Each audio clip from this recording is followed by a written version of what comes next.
Donc l'idée, c'est de parler de ces 3 jours, parce que c'est les 3 jours, on va dire, c'est le terreau de toute vie chrétienne. C'est ces 3 jours. C'est pour ça qu'on va en parler. C'est le kérigme. Vous savez ce que c'est le kérigme, bien sûr, pardon, là je vous dis vraiment des poncifs. Le kérigme, en guillemets, c'est le minimum explicite, vital, pour faire un chemin de foi. Jésus s'est incarné, il est mort pour nous, il est ressuscité, il nous donne son esprit, vous y êtes, vous l'avez. Bon, mais tout ça pour dire que, en fait, t'aurais beau savoir tous ces trucs tout net et savoir les psaumes par cœur comme moi, en fait, ça sert à rien si tu l'as que dans ta tête. Il faut que ta vie l'intègre. C'est comme on se disait à table là ce midi que, en fait, si tu veux vernir du bois, tu peux faire une couche superficielle, puis ça vernit un peu, mais quand même après quelques années, ça se détache le vernis, tout ça. Mais si tu appliques bien ton vernis, puis tu fais plusieurs couches, peu à peu ça prend jusqu'au cœur, puis ça touche le cœur du truc, puis de fait le vernis, ça peut durer 500 ans, puisqu'il y a des parquets qui ont 500 ans dans cette maison. C'est pareil, nous, il y a d'un côté le papier qui est l'évangile, ou l'histoire passée, et puis en fait de l'autre côté, il y a notre vie avec sa fibre la plus profonde. Et donc l'idée de toutes ces liturgies qu'on a fait, tous les messes, tout ça, c'est toujours un peu la même chose, les sacrements, tout ça, les prières, la méditation, tous ces trucs qu'on fait, c'est toujours que ce truc-là, l'évangile, puisse toucher jusqu'au fond de nous, puis que ça pénètre peu à peu. Et voilà, c'est pour ça qu'on fait ces montées vers Pâques. Donc, moi, ce que j'aimerais faire pendant ce temps d'enseignement, c'est de tâcher d'entrer dans ce qui s'est passé en 33 après Jésus-Christ, mais en montrant combien c'est notre vie. Et vraiment, ce qui serait super, c'est qu'on puisse lire l'évangile en se disant, mais purée, mais c'est ma vie. Par exemple, là, c'est la même question que j'expérimente, ou c'est le même défi que je suis en train de vivre. Ou bien, par exemple, je suis moi-même ce public qui était, vous savez, quand Pilate disait, voulez-vous que je rejette Barabbas ou Jésus le Nazaréen, ce public, c'est moi. Ou bien ce pharisien, c'est moi. Ou bien l'apôtre qui est en question, là, vous savez que tous les apôtres, ils ont fait des petits... c'est moi. Pilate, franchement, il est très humain dans l'évangile. Il faut regarder bien tout le truc. Tu sais, plus tu avances dans ta vie, plus tu vois un peu ce qui fait ta vie profonde, tu te dis, purée, mais je suis pas si loin de ce gars au fond. Voilà. Et donc, ce que je voulais faire, après, je sais pas si ce sera bien, mais bon, c'est toujours la même chose, c'est que j'aimerais prendre des détails de la passion de Jésus et de sa résurrection, juste des petits détails dans le truc, pour essayer de montrer combien l'évangile, c'est le générique de ce que nous, on a à vivre de façon spécifique. Ok ? Générique, spécifique, ça va jusque-là ? Si vous dites pas oui, je continue pas. Bon. C'est ça. Comme quand l'évêque dit ça va. Vous êtes obligé de répondre ça va ? Mince, j'ai oublié que j'allais mettre ce truc sur YouTube. On peut peut-être couper, comme diraient les inconnus. Bon, tout ça pour dire que l'évangile générique, nous spécifique.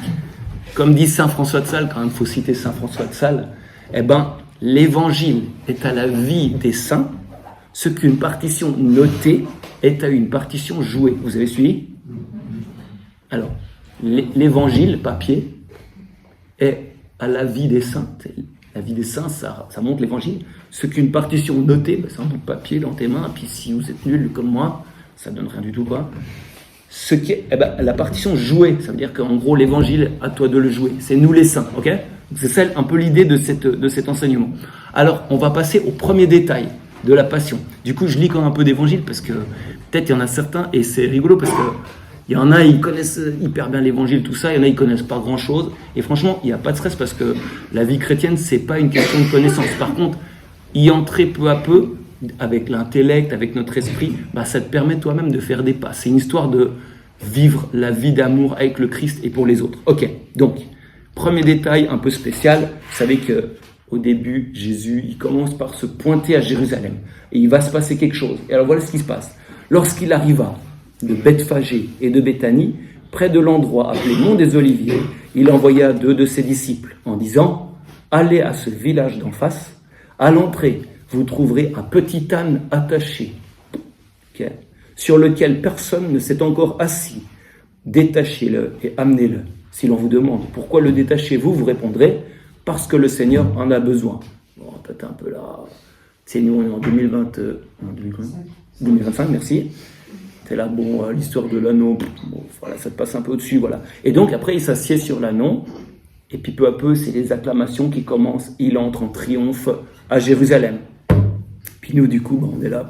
Mais c'est pas un détail, on va dire, c'est pas un détail qui ne dit rien. Parce que déjà, dans toute l'Antiquité, quand, il y avait un droit royal de réquisition des moyens de transport.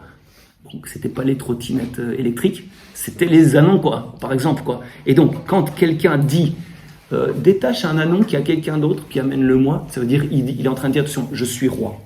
Bon, déjà, premier truc, t'es là, bon.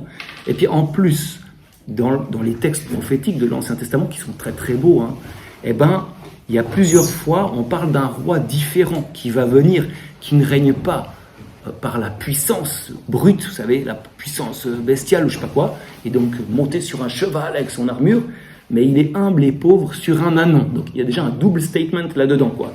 Et donc, on voit que dans la suite du récit, là, il avance en tant que roi, il se fait acclamer, et les choses vraiment se tendent. Puis elles se dévoilent peu à peu, chacun dans leur sens. Il y a les disciples en liesse, ils mettent les manteaux par terre, et puis Jésus passe sur l'ânon pour entrer à Jérusalem, tout ça, etc. Puis Jésus fait des tas de gestes assez prophétiques.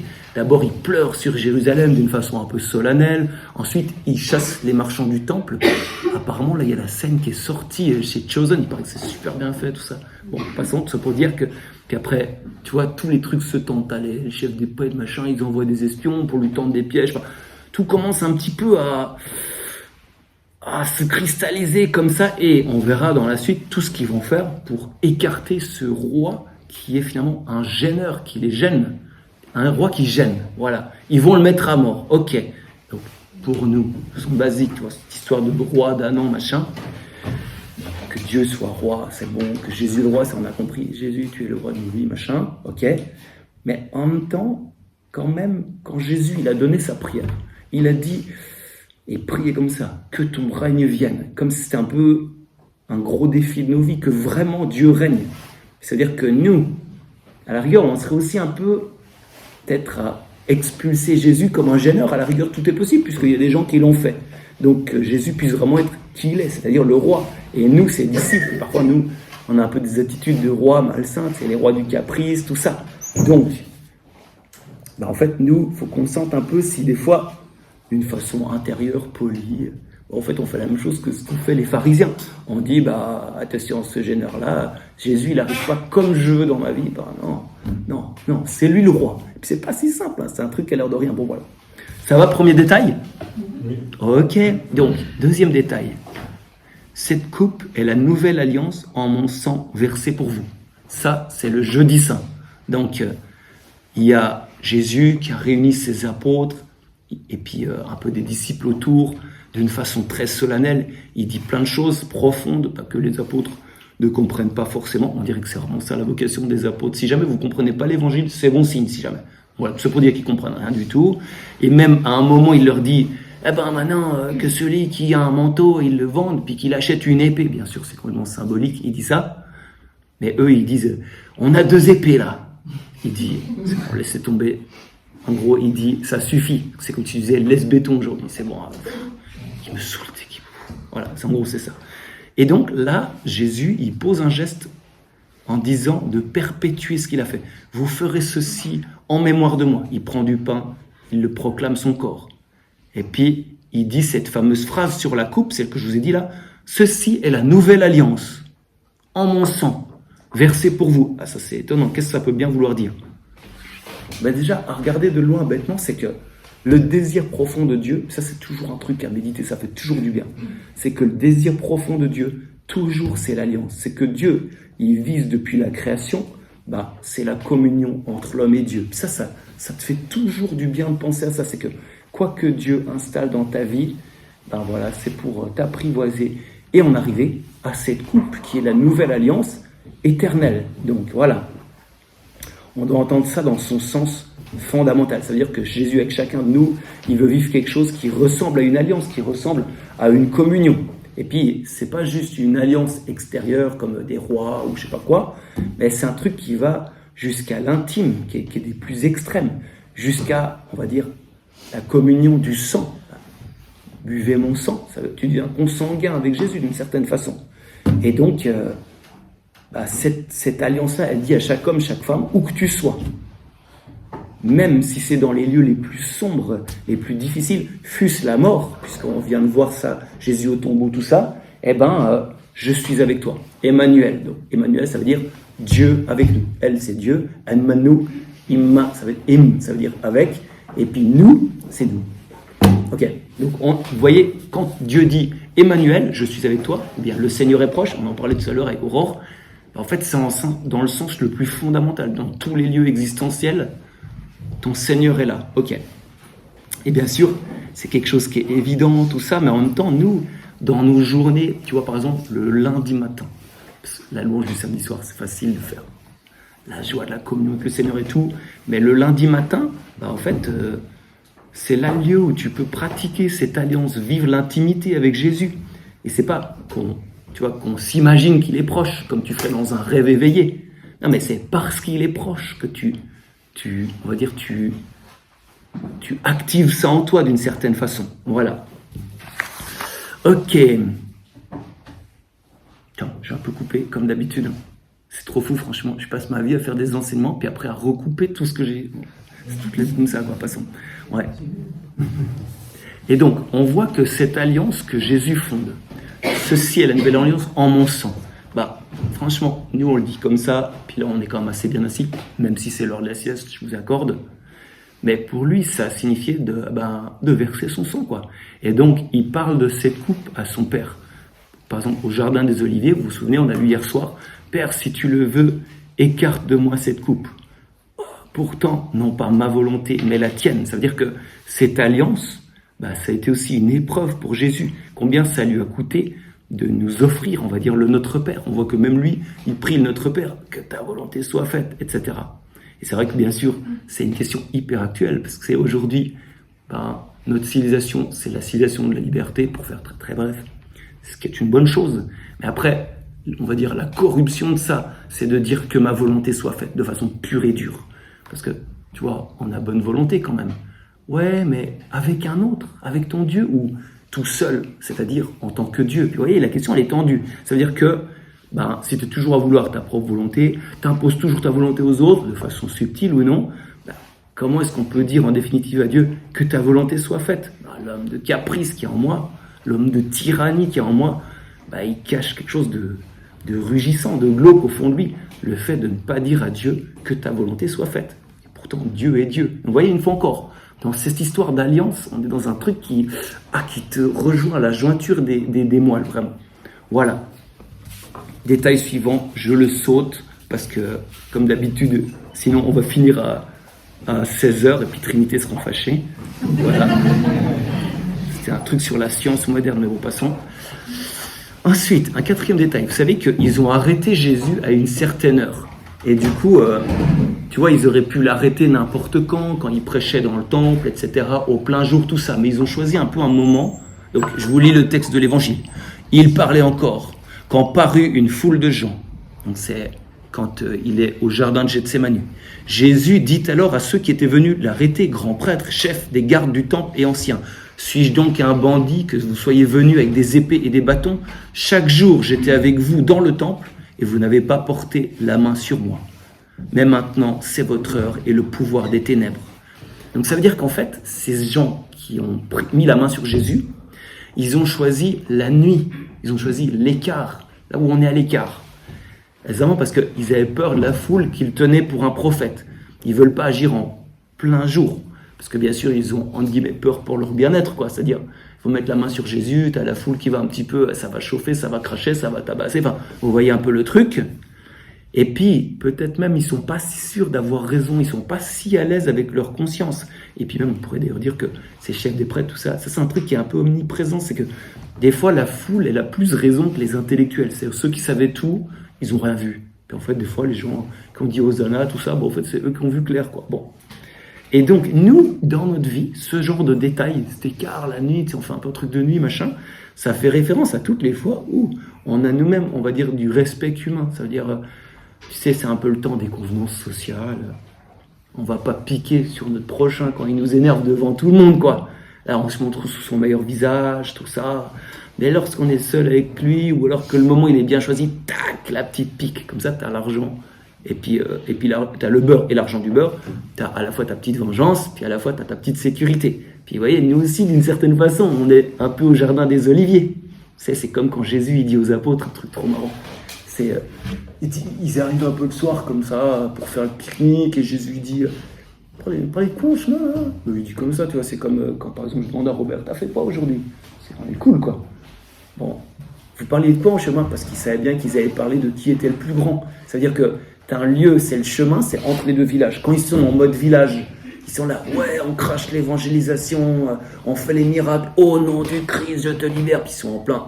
Ils paraissent bien, quoi. Mais après, quand ils sont sur le chemin, ça redevient un peu eux-mêmes, c'est le lieu du rien, quoi. Alors, les petites tournantes intérieures qui ressortent, et en fait, à quoi ils pensent au fond? À être le plus grand. Ou ils sont fait griots, quoi. Bon, voilà. Ça pour dire que c'est un peu ça, cette histoire-là. Puis nous, franchement, ça nous touche des fois à des petits moments. Puis le Seigneur, il est délicat quand même, parce qu'il ne va pas leur faire la méga morale en disant « Mais purée, ça fait 3 ans que vous êtes au Seigneur, diocésain de Galilée, vous avez encore rien pigé, il faut être humble !» Les grands de ce monde, entre eux, c'est esprit de domination, mais vous, il ne doit pas en être ainsi. Puis alors, c'est magnifique, quoi. Jésus, il fait une belle miséricorde. Mais tout ça pour dire, voilà ce qu'il y a au jardin des Oliviers. Ensuite, là, je saute un peu. Ils ont arrêté Jésus. Prochain détail, c'est si tu es le Fils de Dieu, dis-le nous maintenant, tu vois, que ce soit clair. Donc en gros, c'est comme ça dans l'Évangile. Lorsqu'il fait office jour, donc la nuit est passée, se réunit le collège des anciens du peuple, machin, les grands prêtres, tous les gens avec les super soutanes, machin, et on emmena Jésus devant leur conseil suprême, tu sais, comme si c'est eux qui... Enfin, bon, passant. Ils lui dirent, si tu es le Christ, dis-le nous. Il leur répondit. Si je vous le dis, vous ne croirez pas. Et si j'interroge, vous ne répondrez pas.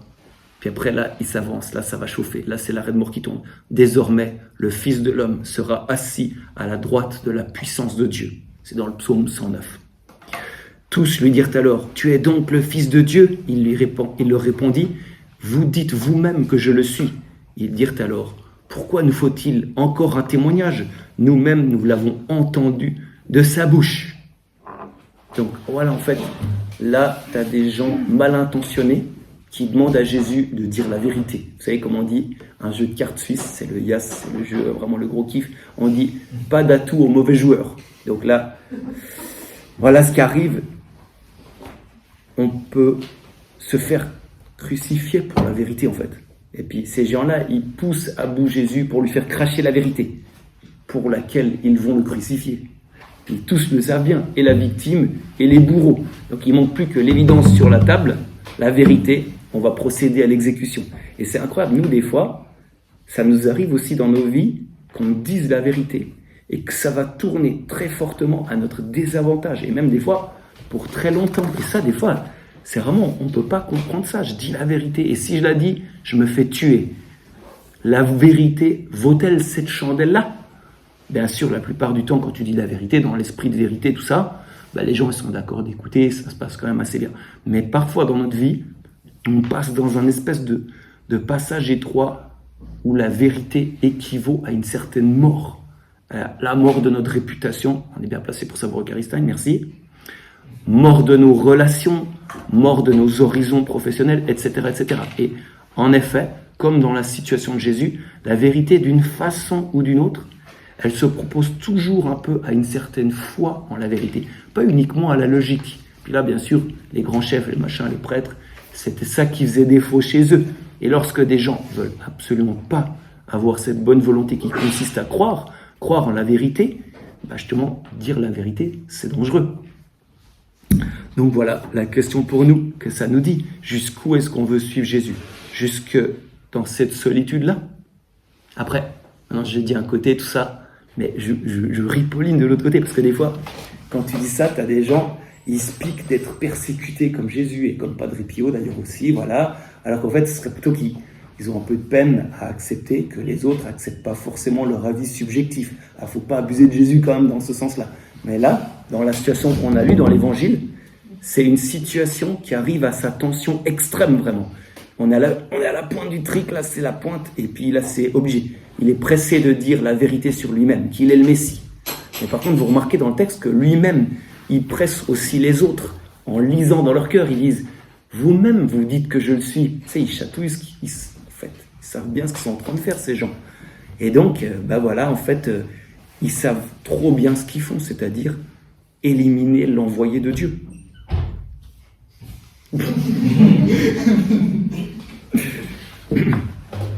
Donc l'envoyé de Dieu qui les dérange, qui touche de près, de trop près, leur péché profond, leur orgueil congénital. Donc cette situation, ce genre de truc poussé à l'extrême, des fois on en a un effluve dans notre vie. Donc c'est vrai que quand une personne te manifeste de plus en plus clairement ce qui en toi n'est pas forcément net, tout ça, au sens absolu, au sens final, tu as deux solutions. Soit tu le supprimes parce que tu ne peux pas l'écouter dans ton orgueil, ou alors au contraire, tu tentes de supprimer ce qui n'est pas net en toi, parce que tu veux l'écouter dans ton humilité. Donc en fait, d'un côté comme d'un autre, tu as une mort. Soit tu supprimes l'envoyé, soit toi-même, tu bosses en toi, puis c'est difficile. Donc voilà, une fois encore, on était nous aussi à la passion de Jésus. Ensuite, 6e détail. Alors attends, on est à la page 6 sur 17. Aïe, courage. Non, là, on arrive à la page 7. Qu'est-ce que la vérité? Qui a dit ça? Pilate. Bien joué, Pilate. Vous avez gagné une vigile pascale gratuite. Et le pauvre Pilate, et d'ailleurs dans Chosen, une fois encore, c'est vachement bien fait, quoi. Il est vraiment dans une tenaille, ce pauvre gaillard. Alors là, vraiment, il a pigé la tenaille de sa vie. Il est dans un terrible dilemme, parce que il voit clairement que ce gaillard qui est en face de lui n'a rien fait de mal. Et qu'il n'y a rien pour le condamner en droit, parce que quand même, les Romains, c'est un état de droit. Alors qu'au contraire, la théologie, chez les Juifs, elle avait tendance à prendre du poids sur l'état de droit, quoi. Bon, passons. Et en fait, il n'y a rien pour condamner Jésus d'après Pilate. Il voit clairement que, d'un autre côté, s'il y a un soulèvement à cause de cette histoire, ce qui va probablement arriver, c'est sa propre tête qui va sauter. Donc, en gros, c'est vraiment le dilemme qui te fait envie, quoi. Soit il meurt, soit il fait mourir. C'est aussi simple que ça. Donc, vraiment, on est dans la violence de la vie la plus extrême, quoi. Et puis, le pire, c'est qu'un peu plus tard, il réinterroge Jésus. Et puis, il a encore plus peur, parce que les Juifs lui disent « Mais tu sais pourquoi, au fond, on te l'amène? C'est parce qu'il s'est fait fils de Dieu. » Donc, Pilate eut une crainte encore plus grande, parce que non seulement ça titille ses propres inquiétudes mystiques, mais parce qu'il ressent bien que dans cet homme, il y a quelque chose qui représente la vérité. Puis Jésus, d'ailleurs, lui confirme, parce qu'il parle toujours le langage qu'il peut comprendre. Il lui dit « Tu n'aurais aucun pouvoir de me crucifier si ça ne t'avait pas été donné d'en haut. » Puis ça, le en haut là, je comprends Pilate.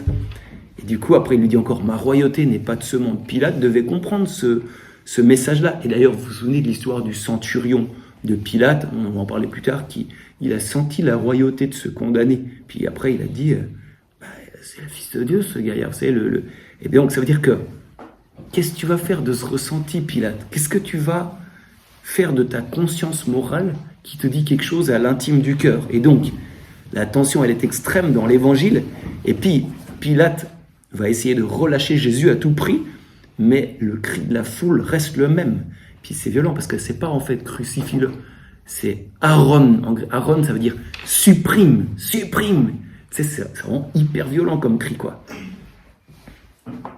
Et puis une fois encore, nous, des fois, tu vois, on a notre projet de vie et notre consistance, notre ego. Enfin, je suis bien placé pour en parler, pardon.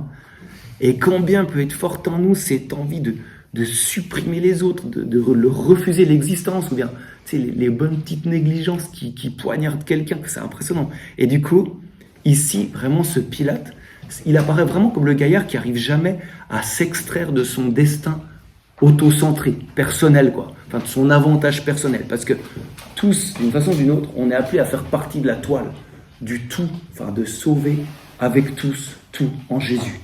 Et en fait, le contraire de ça, c'est de rester centré sur ton avantage. Puis lui, c'est ce moment-là où Jésus vraiment va le chatouiller jusqu'au fond pour que peut-être il puisse faire un certain pas vers l'histoire du salut. Entrer dans l'histoire des gestes bons.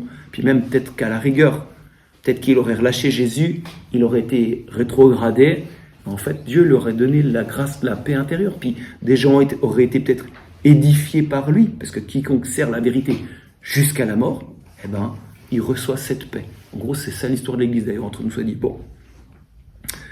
Et puis du coup, on voit que Pilate, vous voyez, il avait une très grosse responsabilité pour l'époque, puis il commandait à beaucoup de gens, avec beaucoup d'autorité, tout ça.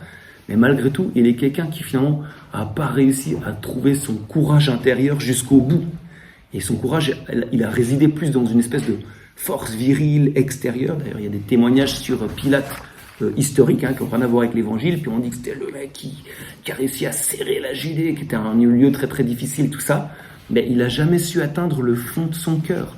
Pourquoi ? Parce que, comme tout le monde, d'une façon ou d'une autre, il doit passer par la croix pour atteindre le fond de son cœur. Et donc le cas de Pilate, ça nous montre que vraiment des hommes techniquement doués et responsables extérieurement, ça peut aussi être les lâches de l'humanité. Et donc voilà, c'est pareil pour les chefs des prêtres. Puis vous voyez, il y a toute une magouille là derrière, parce que, tu vois, admettons qu'ils se seraient dit, on va le crucifier nous-mêmes, ou on va le tuer nous-mêmes.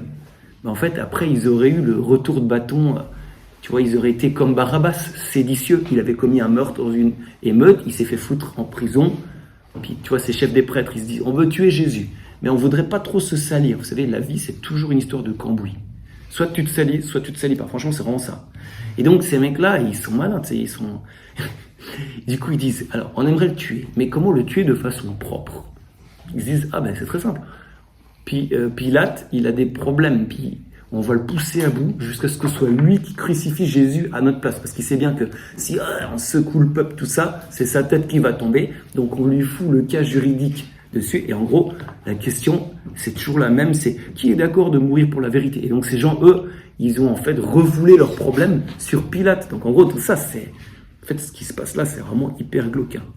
Ce qui est quand même fou, c'est que, tu vois, quand le roi Hérode, celui d'avant, il a voulu savoir où naîtrait le roi des Juifs, il avait entendu un peu cette histoire, donc là on arrive à la nativité, on fait des petits allers-retours dans l'évangile, ça va, on est une église en mouvement, courage. Il dit, parce qu'il y a un roi des Juifs, le roi des Juifs c'est moi. S'il y a les mages qui viennent dire, apparemment il y a un roi des Juifs qui vient de naître, là il va y avoir des problèmes, quoi. Alors il convoque tous les grands savants, tous les grands spécialistes, quoi. Ils font vraiment une audition, au Sénat. Et puis, et du coup, tous les grands savants, ils savent dire avec exactitude dans quelle commune, vraiment, avec le code postal et tout, où va naître le Messie. Par contre, c'est eux qui l'ont méconnu, c'est eux qui l'ont crucifié. Donc une fois encore, des fois, savant, on reste aveugle. Puis ça, c'est Benoît XVI qui disait ça. Puis que, vous savez que Benoît XVI, c'était un des plus grands savants de notre époque, donc il savait de quoi il parlait, quoi. Mais également, Jésus, c'est qu'une paraphrase de Jésus. Jésus, il dit ça à la fin d'une controverse, c'est dans l'évangile de Saint Jean, c'est la fin d'un chapitre hyper hard.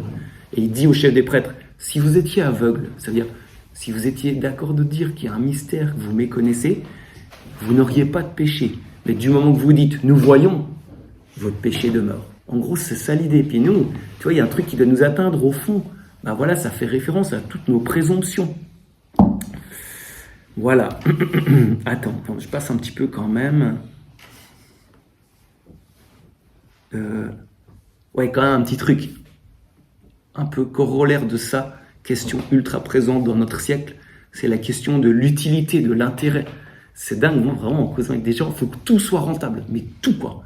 Puis dans les derniers détails du kiff, tout soit rentable, c'est impressionnant. Et donc, le beau-père de Caïphe, Anne, c'était un peu l'autorité spirituelle du moment, il dit « Il est de votre intérêt qu'un seul meure pour tout le peuple. » Bon, mais finalement, c'est tout une question d'intérêt, c'est tout une question de calcul. S'il n'y a plus de valeur absolue, si rien ne représente une valeur pour laquelle on pourrait même mourir, ça veut dire que tout est affaire de survie. On doit tracer notre chemin dans notre utilité, puis au fond, Dieu est absent de la vie. Puis justement, c'est pareil pour nous. Nous, on pourrait vivre uniquement pour ce qui est rentable.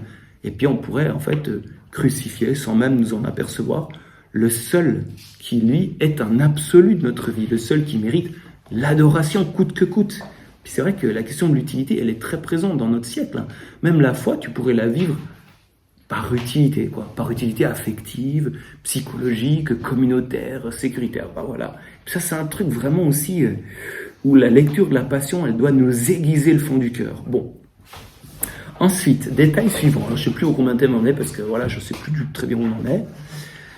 Vous savez qu'il y a le détail du voile, le voile du temple. Ça, vous connaissez ou pas? C'est le voile du temple. Il se déchire de haut en bas. Ah ben, merci beaucoup pour ce détail. On n'a rien à foutre. Qu'est-ce que ça a à voir avec notre vie, ça? En fait, c'est quand même un truc assez spécial. C'est que quand Jésus meurt, il y a plein de trucs bizarres qui se produisent. Il y a des trucs justement un peu liturgiques, puis il y a des trucs cosmiques. Et c'est un peu un moment où la liturgie rejoint le cosmique, puis rejoint le drame du cœur humain dans la mort de Jésus, en fait. C'est une sorte de moment un peu épicentre, disons, de l'existence. Et donc là, le truc liturgique, c'est le voile du temple. Le voile, c'était pas juste... on met un petit voile pour que ce soit... On cache un peu la poutrelle qui est pas très jolie, hein, c'est pas du tout ça. Là, c'est un truc vraiment liturgique. C'est, si tu veux, dans le temple de Jérusalem, tu avais plusieurs stades. Tu avais le parvis des gentils. Les gentils, c'est les païens, en gros. Ils aiment bien le Seigneur, mais ils peuvent pas rentrer. Après, tu as le parvis des juifs, machin. Enfin, tu as toutes sortes de trucs comme ça. Après, tu as le saint. C'est là où vont les prêtres. Et après, divisé par le voile, tu as entre le saint des saints. Et le saint des saints, c'est une fois par an, le grand prêtre pouvait pénétrer et prononcer le nom de Dieu. Mais une fois par an. Et en fait, ce voile, c'est ce qui symbolisait la transcendance absolue de Dieu et puis le péché de l'homme, l'impossibilité foncière pour l'homme d'atteindre Dieu. Voilà. Et donc, quand le voile du temple se déchire, je ne sais pas si ça vous voulez voir, c'est que vraiment Jésus est mort. Alors, je vais essayer de faire le rapport. C'est que Jésus a vraiment accompli de façon absolue le trajet de toute l'humanité. C'est-à-dire, il a vraiment fait ce que vit tout homme, jusqu'à la mort. Et donc, la séparation entre Dieu et l'homme, elle est définitivement tombée, puisque Dieu a vécu tout ce qui est humain. Et donc, ça, c'est grâce au sacrifice du Christ. Justement, on parlait tout à l'heure au repas. Donc, le sacrifice du Christ fait que tout peut se rapprocher, y compris Dieu et l'homme, quoi. Parce qu'un sacrifice, un vrai sacrifice, pas la névrose morbide, mais un vrai sacrifice, ça rapproche. Puis donc pour nous, dans notre vie, ça fait aussi notion à cette histoire de sacrifice. Quels sont les sacrifices qu'on fait qui nous rapprochent les uns des autres? Le sacrifice du Christ, tu peux te baigner dedans à la messe, c'est un sacrifice absolu, éternel, qui profite à tous les hommes et toutes les femmes pour qu'ils puissent se rapprocher de Dieu. Et puis chaque fois que nous, on fait un certain renoncement dans l'amour, alors là, il y en a de toutes sortes, dans toutes les vocations, d'une façon ou d'une autre, on permet aux gens de se rapprocher d'eux-mêmes, les uns des autres, de l'Église et en définitive de Dieu. C'est comme un peu un sacrifice basique dans lequel, en fait, on peut respirer et devenir chrétien. Voilà. Donc voilà le truc du voile du temple. Ça va? Hashtag aussi, Mosso. Bon. Ensuite, détail numéro 43, je ne sais plus où on en est. Les deux crucifiés avec Jésus. Ça, vous savez, qu'il y en a deux qui ont été crucifiés avec lui, les deux malfaiteurs, voilà. Et puis en fait, il y en a un, il est un peu, on va dire, pris dans le flot de ceux qui insultent Jésus. Et en fait, pour lui, c'est simplement, comme d'ailleurs pour tous les autres qui sont autour, qui gueulent contre Jésus et tout ça, c'est le surplus qui déborde du cœur. D'ailleurs, la vie extérieure, c'est toujours ça. C'est toujours le surplus qui déborde du cœur. Nous, notre vie chrétienne, c'est convertir le tout au fond pour que ça déborde en actes des apôtres. Mais par exemple, pareil, le mal, les guerres, les machins, les tout, c'est toujours parce qu'il y a quelque chose au cœur qui déborde. Et c'est toujours la même chose. Et alors là, c'est pareil pour ce gaillard. Lui, tout est à charge, toute la réalité est à insulter. Et donc, quel est l'endroit où ça peut sortir? Le faible, c'est toujours la même chose. Quand il y a un faible qui se trouve à portée, c'est comme dans une cocotte minute, tu as un seul endroit qui est ouvert, puis ça sort tout par là. C'est pareil, si tu veux insulter la réalité, tu aimerais bien tout insulter, mais par exemple, si j'insulte Sébastien, il va il a la barbe qui signifie qu'il a les poings solides. Non, je rigole, c'est pas vrai. Je peux pas insulter n'importe qui parce que je vais me faire défoncer. Mais par contre, si vous avez un gars qui est plus faible, de toute façon qui a les mains clouées, qui ne peut pas te foutre de pain, lui tu peux l'insulter. C'est exactement ce qui arrive, ok? Par contre, justement, le deuxième, et c'est celui-là qui nous intéresse, c'est qu'il n'insulte pas Jésus. Il est touché par son sort. Et puis, en même temps, il reconnaît son propre sort. Alors ça, quand c'est comme ça, c'est quand tu reconnais Jésus et que tu reconnais en même temps qui tu es toi-même, là, ça sent l'Esprit Saint. Ça, c'est signe qu'il y a quelque chose de juste, quoi. Bon. Et lui, il a mérité. Il dit lui-même, attends, purée, nous, on a mérité ce qu'on a volé, machin. Alors que lui, il a rien fait, quoi. Et puis également, autour de la scène, tu as toutes sortes de femmes qui vivent la crucifixion dans leur cœur. De toute façon, quand t'aimes, tu peux pas te passer de vivre ce que l'autre vit. Puis elle, le fils est crucifié. Elles aussi, elles sont crucifiées. Et puis la réalité tout autour qui s'agence autour de cette crucifixion. Les soldats, les pharisiens, ils se moquent de Jésus, parce que justement, c'est ce crucifié-là qui les dérangeait. Puis alors là, c'est l'heure de triompher, puisqu'il a les mains clouées, c'est bon. Mais en tout cas, leur réalité, elle est aussi un peu définie par ce crucifié.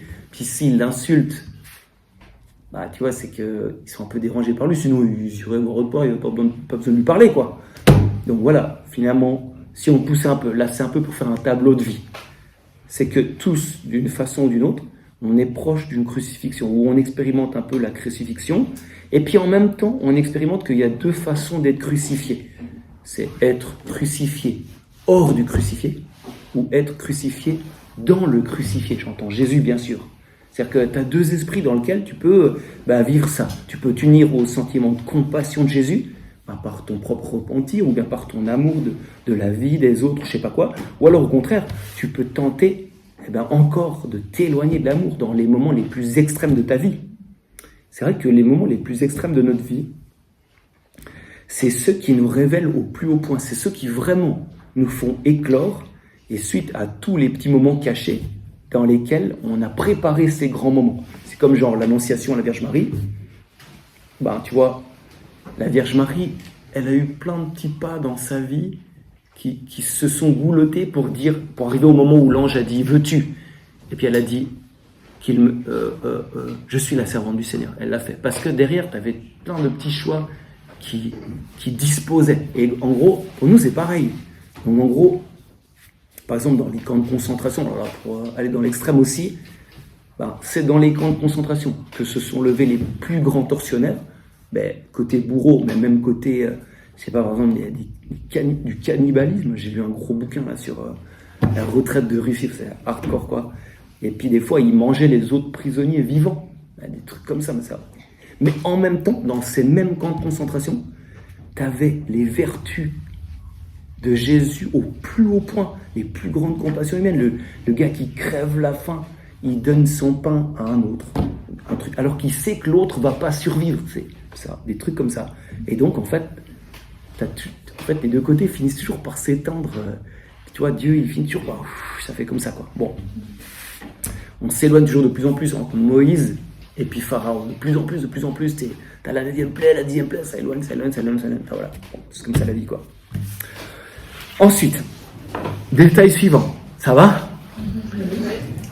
Alors, il y a un refrain qui disent tous à Jésus quand il est sur la croix. Le refrain c'est « Il en a sauvé d'autres, qu'il se sauve lui-même maintenant ». Ça et tout, il est chef des prêtres, machin. Après, tu as l'autre crucifié qui dit « Ah vas-y, sauve-toi toi-même ». Puis tu sais, c'est un peu le roublard. « Et nous avec, tant petit est ». Tu sais, bon, voilà, je sais pas. Bon. En tout cas, ils disent tout ça. Mais, tous ces gens qui chantonnent ce refrain, ils n'ont aucune conscience de qui est vraiment Dieu. Leur théologie est complètement défaillante, dysfonctionnelle. Leur idée de Dieu est complètement pourrie. En gros, elle est magique, idée magique de Dieu. Fais comme ça maintenant, si t'es Dieu. Attends, purée, mais tu crois vraiment que Dieu c'est un claquement de doigts ou quoi ? Dans l'Ancien Testament, on parlait de ça justement avec... on aperçoit David, le roi David, il apprend de la bouche d'Abigaël, c'est 1 Samuel 24 ou 25, je sais plus trop, à ne pas se faire justice lui-même, mais à laisser Dieu faire justice. Et ça, c'est une idée profonde qui a pétri le vrai Israël, l'Israël spirituel. Mais justement, certains en Israël, ils restent à la marge de ce que Dieu a révélé. Ils n'entrent jamais dans l'intérieur de qui est Dieu. Tu vois, comment faire comprendre aux égoïstes que Dieu n'est pas égoïste ? Tu vois, c'est un peu ça qui chante. Sauve-toi toi-même. Non, mais tu crois qu'il croit pour lui, le mec, ou quoi ? Non, mais t'as rien compris. Parce que l'ignorant ignore ce qu'il ignore. C'est un adage dans la vie, c'est clair, quoi. Et ça pour dire que l'égoïste ou bien le gars qui est auto-centré, il ne peut pas entrer dans l'idée profonde que Jésus, il n'a pas fait les guérisons de lui-même. Il les a pas fait pour s'exalter, mais qu'il les a reçus. Et c'était en vue d'une mission, en vue des actes des apôtres. Puis il a fait ces guérisons, c'était pas pour montrer sa force, mais c'était plutôt pour dire, il va y avoir un grand salut, il va y avoir la vraie guérison, sa mort, sa résurrection. Justement, ces gens-là qui disent à Jésus, sauve-toi toi-même maintenant. Justement, Jésus est en train de réaliser leur propre salut. Donc, en gros, tu es vraiment dans deux conceptions du monde diamétralement opposées. Les uns, ils projettent sur Jésus leur propre égoïsme. Tu vois, en Jésus, tu pourrais lire toi-même. Ou alors, tu peux lire Dieu. Mais justement, Jésus, lui, il garde le cœur disponible pour eux, malgré leurs outrages. Puis, par exemple, dans la Passion du Christ, où il y a plein de scènes très symboliques, il y a des côtés, c'est très très bien fait. Hein. Puis à un moment, il y a un des crucifiés, il gueule aux pharisiens qui passent avec un âne, si je me souviens bien, mais je me souviens plus exactement, il fait « Regardez, il est en train de prier !» Non, il ne montre pas avec la main puisqu'il est crucifié, pardon. Il est en train de prier pour vous. Il dit ça. Ça, c'est incroyable, vraiment. Ça te montre vraiment la distance, les années-lumière, quoi. C'est vraiment impressionnant. Bon. Détail suivant. Alors, c'est le centurion. Et il dit, vraiment, celui-là, il était fils de Dieu. Mais là, c'est quand même le mec qui vient de nulle part. C'est un gars qui a aucune idée de la foi. Il a aucune idée des Juifs. Il est juste là, lui, il est juste là en service. Et puis, il est chargé des sales besognes. Puis vous imaginez bien que s'il est chargé des sales besognes, c'est certainement pas le gars finot qui a un peu des perspectives d'avancement comme centurion et peut-être prêteur plus tard, je sais pas quoi. Non, c'est le gars, il fait les sales besognes, il sert à peu près à ça, puis on lui donne un peu de vin à la taverne, puis il arrive plus ou moins à rester dans un monde un peu, je sais pas très bien, mais en tout cas, on lui a dit que ce condamné-là, parce que certainement il en a déjà crucifié des centaines, il a un peu fait comme un délire mystique. Si on dit pas ça à l'époque comme ça, il dit peut-être un exalté religieux ou je sais pas, mais c'est un peu ce qui est véhiculé. Alors du coup, peut-être ce centurion, il est là, ce gars-là, il a dit qu'il était fils de Dieu. C'est pour ça qu'on le crucifie. Puis même, peut-être qu'il a éclaté de rire, et puis qu'il s'est dit, j'ai un Clément qui a un peu de piment aujourd'hui, j'aurai une histoire drôle à raconter à la caserne quand il est rentré. Bon. En fait, plus la scène se déroule, plus les choses avancent, plus ce centurion, tu sais, qu'il est là juste par service, tu vois. Tu sais, il est un peu l'écran de sa fonction. En fait, à un moment, il faut que l'écran, il crève, quoi. Et il entre dans la réalité, puis il se rend compte que ce condamné à mort, il est pas normal. Qu'il prie, qu'il a compassion, qu'il soutient son mal et les outrages avec une espèce de noblesse extraordinaire, qu'il est recueilli en lui, qui prie les psaumes, tout ça. Bon, même quand les gens, l'outrage, puis il le moque, c'est la souffrance la plus dure. Et puis, le centurion, il entend encore dire « Père, pardonne-leur », mais tu peux pas penser aux autres quand t'es crucifié, quand t'as mal, c'est impossible. Alors, peut-être ça lui revient à l'esprit, mais ce gars a dit « Je suis fils de Dieu », il se souvient de sa condamnation. Puis, justement, le centurion, il n'a aucune religion, il n'a aucune idée même que les Juifs attendent un Messie, et il tombe à genoux, il dit ce gars-là, vraiment, a été fils de Dieu. Et donc, ça veut dire que même s'il n'avait pas fait tout le catéchisme et tutti quanti, la vérité, la plus profonde, la plus vraie, le kérigme, lui sort tout droit du cœur, comme ça. C'est incroyable, cette histoire. En fait, ça nous dit quand même plusieurs choses. C'est que, d'abord, il ne faut jamais mépriser personne. Il ne faut jamais mépriser personne. Parce que tout le monde peut avoir l'effluve de la vérité, quelles que soient les circonstances, quand même, vraiment, qui ne portent pas du tout à penser que... Bon. Deuxièmement, une fois encore que des fois, les gens les mieux instruits, ce sont ceux qui utilisent le plus mal la connaissance qu'ils ont, et que des fois, ceux qui n'ont rien, c'est eux qui chantent la vérité. C'est incroyable. Et troisièmement, et ça c'est hyper important pour notre sexe, c'est que toute personne a une conscience morale, et même s'il n'a pas le catéchisme extérieur, il a un certain catéchisme intérieur, une voix qui lui dit la vérité. C'est pour ça qu'aujourd'hui, dans l'époque qu'on vit, déchristianisation, en fait, il faut faire confiance au Seigneur parce qu'il peut susciter des conversions extraordinaires, inouïes, qu'on n'aurait jamais pensé. D'ailleurs, il le fait déjà, on en voit plein, franchement. Et du coup, c'est pour dire que ce centurion, encore une fois, il crève les siècles, il est du 21e siècle. Moi, j'essaie de vous dire ça pour dire que l'évangile, c'est aujourd'hui. Voilà, c'est ça que j'essaie de dire. Si vous voulez ressortir juste un truc, c'est ça. Ok. Attends, on fait une petite pause ou quoi? Juste pour arriver après au samedi saint, ça vous dit? Ou bien on ligne jusqu'à la résurrection? Ligné? On fait un chant. Hein? On fait un petit chant, un petit refrain qu'on a. Ouais, d'accord, ça marche. Tu veux faire, toi? Je vous salue, moi. Je rigolais. La croix, là. Ah ouais, celui-là, il est bien. C'est ça? Ouais, ça marche, vas-y. Je connais pas trop les paroles. Alors. Ô Christ est notre lumière, nous acclamons ta résurrection qui donne la vie. Ta croix, ô Christ, est notre lumière, nous acclamons ta résurrection qui donne la vie. C'est trop bien que tu aies choisi ce refrain, parce que justement, ta croix est notre lumière. Non, mais ça va de dire une chose pareille, non, mais une croix. Mais là, on vient de voir tout ce truc autour de la croix. Vous avez vu la lumière que c'était dans cette croix? C'est incroyable. Et puis après, la résurrection, en fait, c'est un peu pile face, c'est à ne jamais se séparer. Et franchement, dans l'histoire de l'Église, des fois, tu as eu des périodes, on a tellement appuyé sur la croix. Respirons, on est fait pour ressusciter, nous sommes en pleine résurrection, ok? Ça va, tout va bien. Mais c'est pour dire que, en fait, la croix et la résurrection, on les célèbre ensemble. Bon, et donc, on arrive au point pivot. Ouais, une petite remarque. Il me semble que dans Saint Jean, quand le centurion dit cet homme était vraiment fils de Dieu, Saint Jean précise ça après qu'il ait vu le sang et l'eau. J'attendais que tu dises quelque chose dessus, je ne sais pas s'il y a un... Parce qu'il a vu tout ce que tu as dit avant. Là, mais c'est vrai que Saint Jean stipule ça, donc je ne sais pas en quoi ce signe du sang et de l'eau lui fait dire que vraiment cet homme était fils de Dieu. Quelle question. C'est sûr. Et c'est vrai que toute la scène là, c'est hyper mystérieux. Moi, je dis des conjectures, je dis c'est un mec peut-être qui allait rentrer, je dis un peu des conjectures pour... Et après, tu vois comment il a vécu à l'intérieur. Peut-être qu'on ne nous dit pas pour que nous-mêmes, tu sais, on soit un peu aspergés. C'est d'ailleurs, une fois encore, dans la Passion du Christ, c'est hyper bien fait, vraiment, quoi. Ça fuse comme ça. Puis après, il y a peut-être le côté, justement, je voulais en parler, mais il y a tellement de détails que là, j'en ai pris que 43, puis on aurait pu tout faire, mais qu'il y a de l'eau.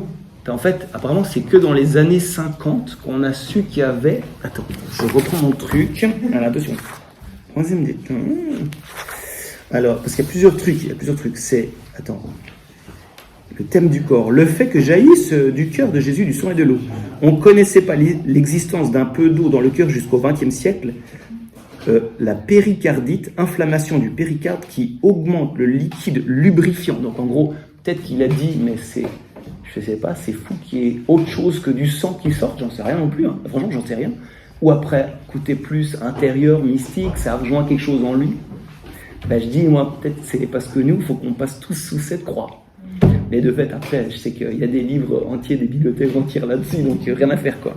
C'est vrai que Saint Jean, c'est aussi une lecture symbolico-sacramentelle, enfin, de tout ce qu'il a vécu. Parce que vous savez qu'on dit toujours « Évangile de Jésus-Christ, selon Saint Jean ». Donc, de Jésus-Christ, objectif, selon Saint Jean, subjectif. Et ça, c'est génial, tu as vraiment les deux pôles de la vie. Ça veut dire que c'est comme lui l'a vu, mais quand même, c'est objectivement Jésus. Puis, du coup, ça signifie que chacun d'entre nous, en fait, on va aussi vivre d'une façon subjective le mystère objectif. Bon, pardon, hein, j'espère que je contourne pas trop la question comme font si bien les prêtres. Là, je rigole un peu. Mais ouais, histoire à suivre, on en discutera. Donc, tout ça pour dire qu'on arrive à cette résurrection, c'est le pivot de l'humanité. Tout ce qu'on fait, c'est pour ressusciter, qu'on le veuille ou non, voilà. Mais vous remarquez, entre ce jour qu'on a fait hier, là, le vendredi saint, le jour vraiment rouge de sang, puis en plus, nous, on a fait la totale. Franchement, vous avez été courageux. Hein. Tu sais, avec en plus la vénération du gisant, tout ça, puis l'orthodoxe qui était vraiment au fond du bac et tout, enfin, tout ça, bon, super. Et puis, vendredi saint, rouge, le jour blanc comme neige de la résurrection. Et en fait, au milieu, tu as une espèce de trou, tu as une espèce de silence. Justement, c'est pour ça que tout à l'heure, on va faire un espèce de silence. C'est aussi un peu pour entrer là-dedans. Une espèce de moment creux, une espèce de no man's land un peu existentiel, je sais pas comment dire. Ça, c'est le samedi saint. Justement, ce matin, on a chanté ce Fils des ténèbres en plusieurs parties. Hein, la lamentation, il y a plein de belles choses dans les psaumes qui parlent de ça. La lamentation sur le juste, puis en même temps, en filigrane, un peu l'espérance qui signifie, au fond, la résurrection. Parce que quand t'espères pas que ça ira peut-être un peu mieux, mais non, t'espères que ce soit l'absolu, la totalité. Ça s'appelle la résurrection. Alors, que signifie ce samedi saint? Que signifie ce jour de rien? Et ça signifie un peu aussi tous nos moments de rien à nous. Vous savez, on parlait un peu des moments de vide, des trucs comme ça, ou les moments, disons, qui précèdent pour nous les jours de grâce. Vous savez, dans la Bible, il y a plein de promesses. Je te libérerai. C'est des fois on tire les pains de la parole. Je te ferai voir un pays plein de lait et de miel, je sais pas quoi, des trucs comme ça. T'es trop content. Ouais, trop bien. Et c'est au futur.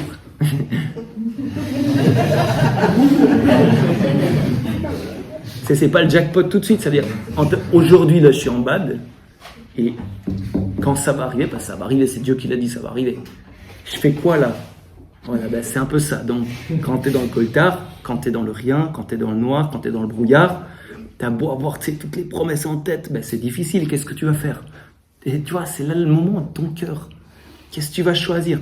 Tu vas croire aux promesses.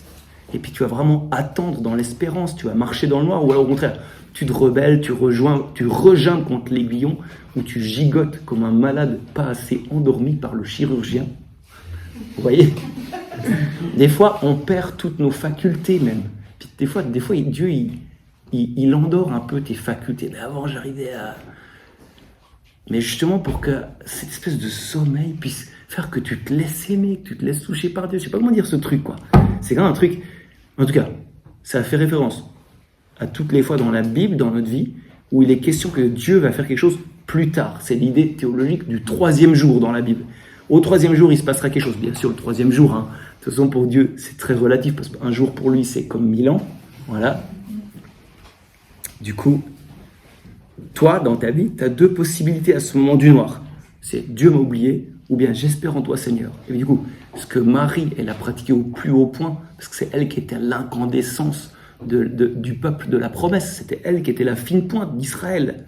Ben, ce qu'elle a pratiqué justement, c'est cette espérance du samedi saint, basée sur toute l'écriture sainte, ben, l'idée que Dieu va faire revivre tous les ossements desséchés, et de façon primordiale, ceux de son Fils Jésus. Puis voyez, nous, dans notre vie, tous nos ossements desséchés, puis tous nos cadavres intérieurs, je sais pas quoi, ben, il y a cette parole sur ces ossements. Bon, c'est pour dire aussi qu'à notre cher 21e siècle, non mais faut pas que je tape trop quand même sur notre beau siècle. Moi j'aime trop le 21e siècle.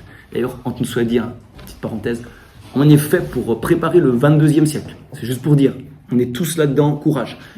Aujourd'hui, tu as quand même pas mal la mentalité du tout de suite.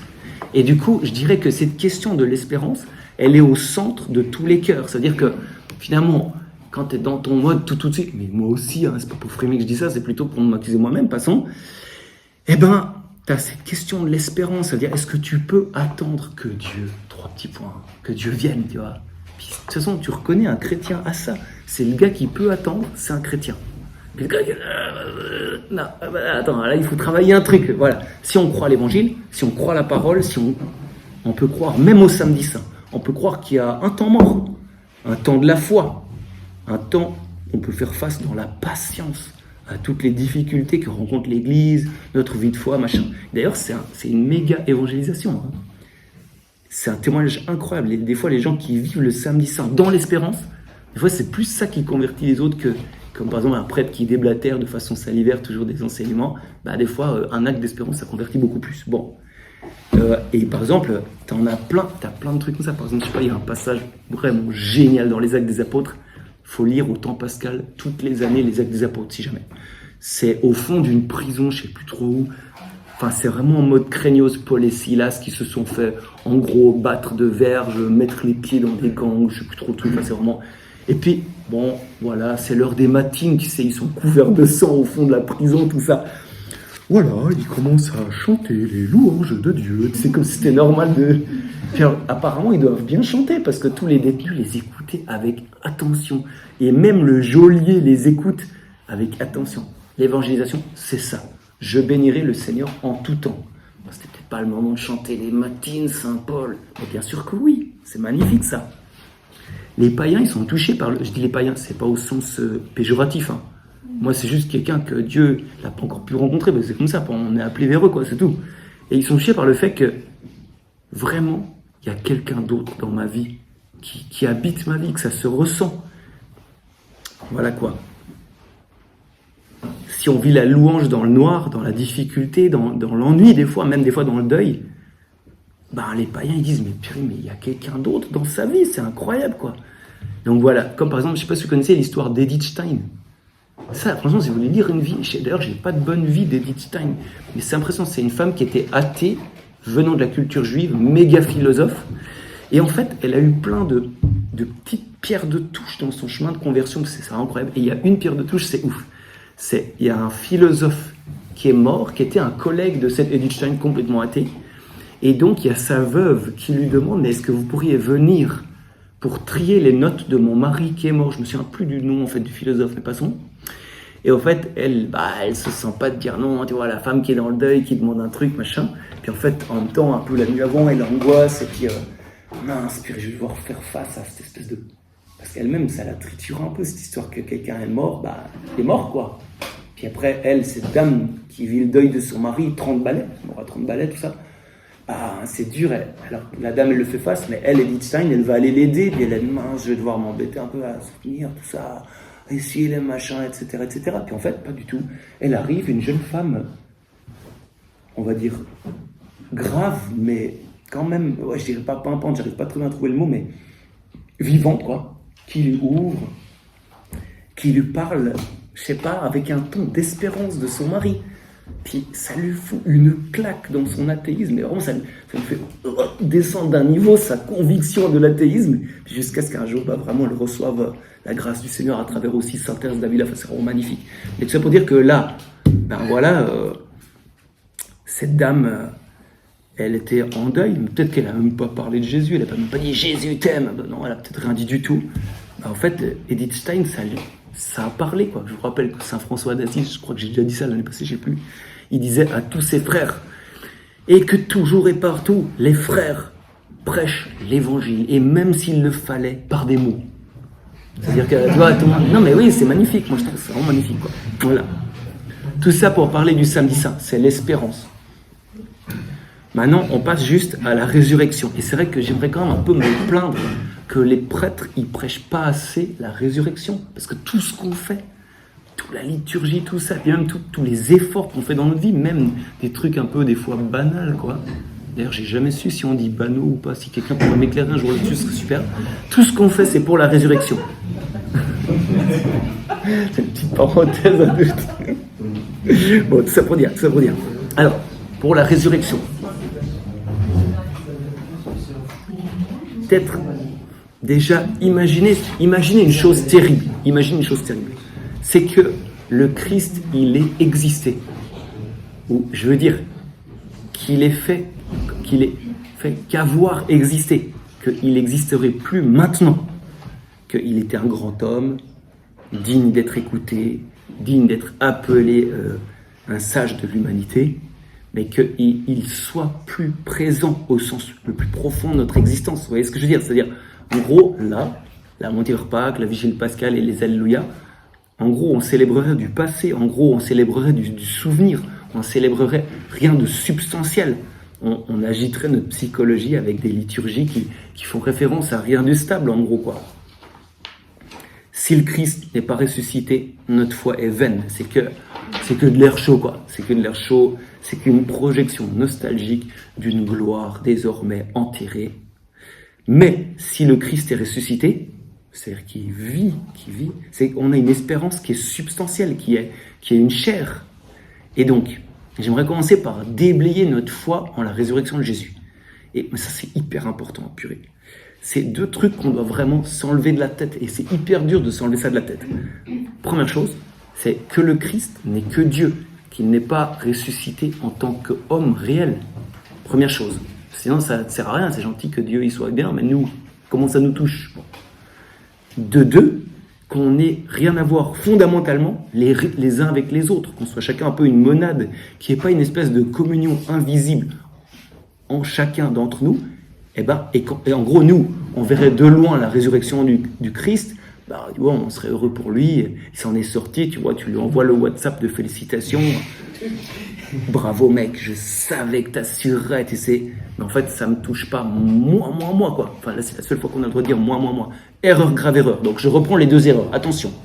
Premièrement, ce qui nous rend la résurrection du Christ lointaine, trop lointaine, et donc notre Alléluia pascal si éthéré, c'est à la fois que on considère le Christ comme un homme supérieur, ou alors que comme Dieu. que pour lui, c'est normal d'être toujours OK, d'être toujours fine, d'être toujours dans la lumière, même après la mort. Mais non, c'est jamais normal d'être sauvé de cette situation de mort. C'est une grâce absolue qui vient du Père. Et le Christ, il a reçu ça du Père en tant qu'homme, comme nous dans notre vie concrète. Il y a vraiment une unité. C'est parce que sinon, tu vois, ce que vit le Christ, c'est éloigné de toi. Voilà. Et tu vois, plus tu t'entres là-dedans, plus tu pourras dire Alléluia, plus ça sortira du vrai poumon. Ça, c'est magnifique, quoi. Et la deuxième chose, attends, j'y suis ou quoi? La deuxième chose, ouais, non, c'est ce que je dis, c'est, gros, lui, il est fort, c'est normal qu'il ressuscite, mais moi, je suis nul. Erreur, grave erreur. Parce que le Christ s'est fait nul, il s'est fait fragile. Et puis, il est comme nous, il avait une chair tremblotante. Et nous, c'est pour ça qu'on peut se réjouir, parce que du coup, pour nous, qui sommes fragiles, qui sommes pauvres, tout est possible également. Tout. Et donc, le deuxième truc qui nous fait nous éloigner de la résurrection, pardon, là, j'enfonce le clou, tout ce que je peux, c'est de penser que la chair du Christ n'a rien à voir avec ma chair, que son concret à lui n'a rien à voir avec mon concret à moi, qu'on n'est pas lié viscéralement, mais pas du tout. Erreur, grave erreur, parce que le Christ, c'est pas juste ton influenceur, celui qui aide tes idées, c'est le premier-né. Autrement dit, il entraîne dans son sillage, ou bien même dans son sillon, parce que c'est creusé là, toute une masse de gens qui ont soif de cette vie nouvelle. Ça va? Ça, c'est pour déblayer. Comme ça, après, tu peux bien recevoir le fait que Jésus est ressuscité. Sinon, c'est sympa qu'il soit ressuscité, mais c'est là-haut, quoi. Bon. Maintenant qu'on peut être en lui, on peut plonger dans la résurrection. Alors, je fais 2-3 remarques, et il reste que 2 pages. Franchement, vous êtes héroïque. Mais vous êtes héroïque. Ça va, Jean-Raphaël? Ok. Et en fait, c'est toi mon acid test. Si ça commence à... Je me dis que, oulala, alors là, il faut que je commence à conclure. Mais le problème que j'ai, c'est que je ne peux pas conclure avant la résurrection. Donc, tu comprends bien qu'il faut que j'étende un peu le truc, quoi. Bon, voilà. Bon. Donc, voilà, maintenant, un problème tout nouveau. C'est pour les témoins de cette résurrection. Genre Marie-Madeleine, genre Jean-Pierre. Jean et Pierre. Voilà. Ah, Jean-Pierre, comment ta résurrection? Ah, ça va, et après le pastis, ça va toujours mieux. Je vais faire un one-man show. Bon, les disciples d'Emmaüs, tous ceux-là, comment exprimer ce truc? Comment? Parce que, si vous voulez, la résurrection, c'est absolument nouveau. Absolument nouveau. Tout ce qui est, c'est jamais fondamentalement nouveau. Seul truc fondamentalement nouveau, en fait, c'est la résurrection. Du coup, comment tu peux dire dans des mots anciens ce qui est fondamentalement nouveau? Donc, tu sais, les évangiles, les 4 évangiles, ça fait un peu comme ça. Des fois, ils sont pas toujours tout à fait bien tuilés sur les machins. Il y a Jean, il met Jésus qui chasse les marchands du temple au début. Les autres, ils le mettent à la fin. T'es là, bon, ils ont fait ce qu'ils ont pu, machin.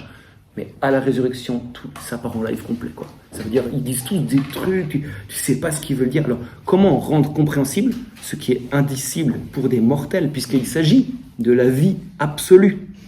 Et on se rappelle que les apôtres, ils comprenaient rien quand Jésus lui disait « je vais ressusciter d'entre les morts ». Ils se demandaient entre eux que pouvait bien signifier ressusciter d'entre les morts. Alors, je dirais ceci.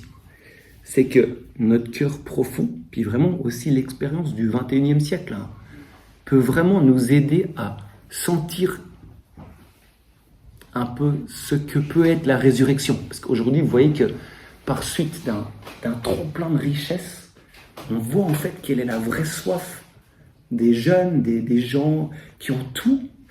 Et puis, ils disent, mais j'ai soif de plus, ils ne savent pas comment dire plus, mais le plus, c'est la résurrection, justement. Puis c'est fou, en fait, notre siècle parle vachement de résurrection, c'est incroyable. Bon, ce que j'essaye de dire, c'est que notre soif profonde, leur soif profonde, à tous, elle peut parler, elle peut, on va dire carrément, se matérialiser, toutes ces fibres de l'appel intérieur qu'on a en nous, tout ça peut se rejoindre dans une chair unique, qui est justement la chair du Christ ressuscité. Cette soif, ça peut être une certaine allusion déjà à ce que les apôtres n'arrivaient pas à dire. Donc, par exemple, on cherche tous l'absolu dans notre vie, ou bien la beauté absolue, ou bien par exemple, on cherche une stabilité glorieuse. Je ne sais pas comment le dire, parce que nous, les mots, on n'arrive pas à dire des bons mots, quoi. Ou bien, au contraire, en même temps, stabilité, oui, mais dynamique parfaite. Et en même temps, Alors comment vous faites pour bouger et ne pas bouger en même temps? Autre chose, on cherche tous la gloire, on va dire l'expression de soi extraordinaire, mais pour de vrai, puis c'est beau, on est fait pour ça. Et pourtant, on cherche tous l'humilité, on cherche tous l'intimité, quelque chose qui réjouit depuis tout au fond.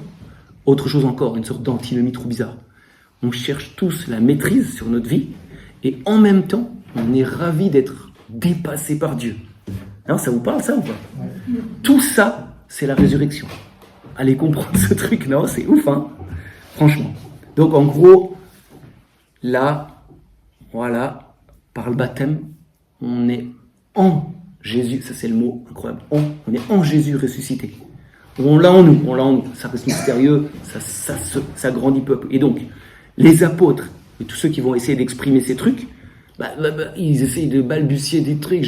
Il m'a dit, je vais vers mon Père et votre Père, et puis ils sont vraiment paumés. Heureusement, Jésus, il reparle un peu du langage au Savoyard. Bon, va dire à mes frères que je les précède en Galilée. Là, c'est du concret, au moins ils comprennent. Non, encore une fois, c'est une ruse de Jésus. Parce que aller en Galilée, c'est ça le truc, c'est très bon comme chant. Ça signifie marcher à nouveau sur les chemins, mais également intérieurs, où tout a commencé. Ça signifie revenir aux racines de son cœur. Ça signifie voir quelle était ma soif profonde au début de toute cette histoire. Tu sais, quand Jésus t'a dit, comme aux apôtres, que cherchez-vous? Où demeures-tu, Seigneur? Venez et vous verrez. Voilà, c'est comme ça que ça a commencé en Galilée. Ok. Et du coup, voir que cette soif s'est réalisée, que mon cœur est étanché par cette présence indicible du Christ dans ma vie. En gros, c'est par exemple ce qu'ont vécu les disciples d'Emmaüs. Donc si jamais vous voulez me faire plaisir à mon jour d'anniversaire, vous proclamez l'évangile d'Emmaüs, Luc 24, et faire du crumble. Ne pensons pas que notre vie soit différente du chemin d'Emmaüs. Tu sais, quand tu y vas, c'est un peu le noir, quoi. Tu marches. Le Christ est à côté de toi, parce que comme on disait avec Aurore, le Seigneur est proche, toujours. Voilà. Le Christ est à côté de toi, nos yeux sont empêchés de le voir. Et puis on pensait que si tu as tous tes petits désespoirs de la vie, machin, tu fais l'anamnèse, tu fais la relecture de ta vie avec toutes les obscurités, tu comprends pas du tout le lien avec la parole de Dieu. Et puis lui, Jésus, il te parle déjà doucement, en tuilant, tu vois, en faisant le lien entre ta vie et la parole de Dieu. Tu sens quelque chose, tu vois, tu sens que ça te réchauffe doucement le cœur. C'est vraiment le chemin d'Emmaüs, notre vie, c'est dingue. Jusqu'à ce qu'à la fin, lui, puis tu vois, Jésus, il est rusé. Il fait, non, moi je crois que je vais continuer à marcher. Non, mais reste avec nous, c'est pour aiguiser la soif. Reste avec nous. Au cœur, déjà, le soir baisse. Il se fait tard. Et puis, il y a une bonne auberge qui, d'ailleurs, pas mal. Hein. Il y a un bon petit abondance qui serve là-bas, voilà, tout ça. Et donc, tu l'invites. Et puis, dans l'intimité de cette belle soirée, tu le reconnais à la fraction du pain. Et c'est là qu'il disparaît. Mais cette disparition, ça t'empêche aucunement de te lever dans la joie, de te lever de joie pour aller retourner à Jérusalem, pour, à partir de là, annoncer à toutes les nations. Donc il y a 2 chemins d'Emmaüs. Désormais, les yeux fermés, comme les yeux ouverts, tu le vois, tu le proclames. Ça, c'est vraiment fou. Hein. La vie, c'est vraiment un chemin d'Emmaüs. En gros, Jésus ressuscité, il a greffé en toi une résurrection. Puis toi, tu t'es levé, parce qu'en hébreu, Hamashiach Kam, le Messie, c'est levé, c'est ça que ça veut dire en fait. Du coup, tu es levé pour aller vers Jérusalem, pour évangéliser. Toi, tu as déjà un peu la graine de la résurrection. Puis nous, vous voyez, si vous regardez bien en vous-même, tu te poses la question, mais est-ce que je suis déjà ressuscité? Non, quand même pas, franchement. Et puis, non, pas du tout. Tu vois, on a plein de casseroles, on a plein de trucs durs, on a plein de perspectives encore dures. Mais en même temps, en cherchant bien, tu sens que même tout n'est pas consommé en toi, mais quand même la plénitude, elle a déjà trouvé un certain nid dans ton cœur, justement à la manière d'Emmaüs, tu sais. C'est comme une sorte de bon nid, une sorte de bonne graine en toi qui peu à peu fait les actes des apôtres. Donc voilà déjà, on est déjà ressuscité. Amen.